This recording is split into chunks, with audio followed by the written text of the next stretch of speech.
Ano sabi mo, be? Huwag mo akong pinipikon, tangina mo, ha? Pangit ako magalit, be. Be, kahit hindi ka pagalit, pangit ka na. Be, ano ba naman yan? Ang init-init ng panahon, nakaitim ka? Ang galing, no? Sa init ng panahon ngayon, sa'yo lang pala kukulo yung dugo ko. B, pakopya naman ako, B.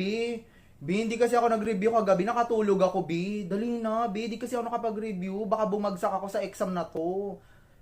Yay, thank you. A, B, D. C, B, D, C, C, C, A. Okay, sa lahat ng set A, pasa na. Set A yun, B. Akala ko set B ka. Alam mo, di mo naman sinabi sa akin, B. Babagsak ako, B. B, magiging repeater na ako nito. May papatingin lang po ako. Ma'am, may papatingin lang po ako.